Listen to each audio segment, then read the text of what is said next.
Quelle est l'évolution de la géographie des industries du textile à Armentières de 1833 à 1893? Alors donc jusqu'au milieu du XIXe siècle, la production du lin et du coton est exercée soit par des paysans pendant la saison morte, donc la saison morte c'est pendant l'hiver, soit par des artisans professionnels.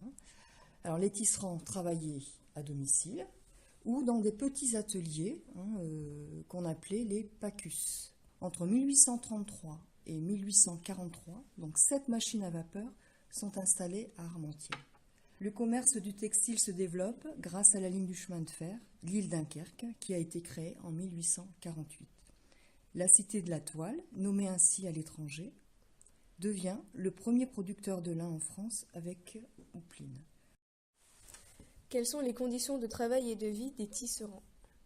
Alors les conditions de travail dans les usines de textile étaient vraiment très difficiles.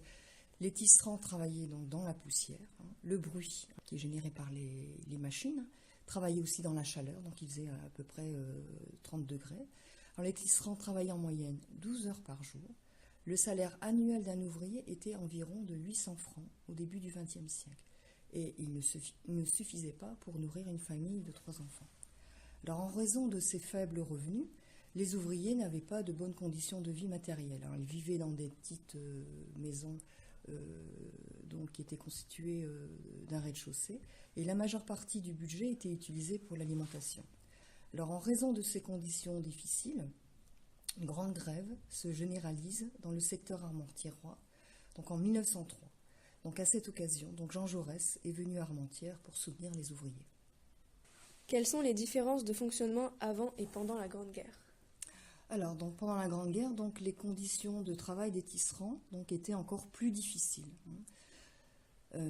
Parce que bon, ils travaillaient donc, lorsqu'il y avait des bombardements. Les usines ont fonctionné pendant la Grande Guerre jusqu'en août 1917, sauf celle située donc, près du front vers Houpline. Alors pour l'anecdote, dans chaque usine, il y avait un guetteur d'obus. Quand il entendait le sifflement d'un obus, il prévenait les ouvriers pour qu'ils se mettent à l'abri.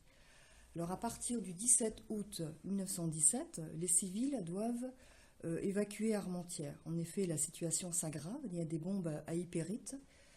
Donc l'hypérite, c'est un gaz très dangereux. Et donc les bombes sont larguées donc, sur la cité de la toile, et donc les usines de ce fait-là donc, cessent de fonctionner. Et la reconstruction donc, se fera dans les années 20.